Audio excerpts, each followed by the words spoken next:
Good morning, good afternoon, good evening, whenever you decide to watch this. I'm hoping and praying that this will help somebody that is considering a blended family.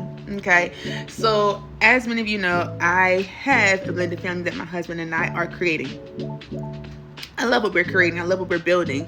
And oftentimes we get compliments on what we're building and how we are navigating the space in this arena of being in a blended family.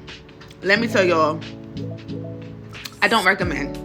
Okay, now that may sound real crazy, but I'm going to share some tips with y'all for those of us and for those that have felt led or like, I could be a step parent.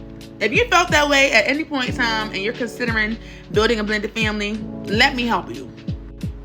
That first step is, honey, run, okay? Because it's getting very ghetto. I want y'all to understand that if you don't have the capacity or the ability to accept the permanent sense of chaos you're going to experience while you're building your blended family, baby, it is not for you. And that's okay. It's okay for it to not be for you, but I'd rather you know that now before you get into it than to get into it and then be all discombobulated, because it's not worth it. So if you know that that's not for you, honey, run as fast as you can. Run, Forrest, run. Okay, I'm trying to tell you.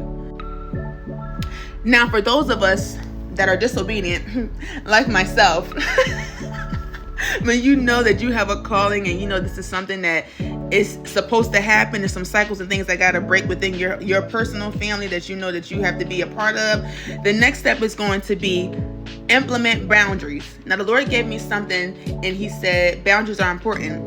There's 3 steps. You need to establish them, which is to create them. You need to implement them, and then you need to enforce them.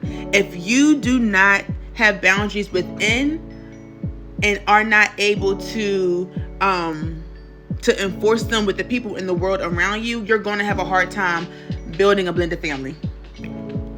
The next step is going to be to know that you have to have mutual respect and accountability. You can't have one without the other.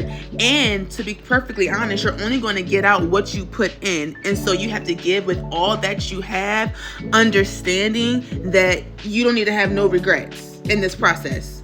You don't want no regrets. And so when you have mutual respect and accountability built into it, going into it, then it helps to alleviate some of the stressors that you may experience in the process.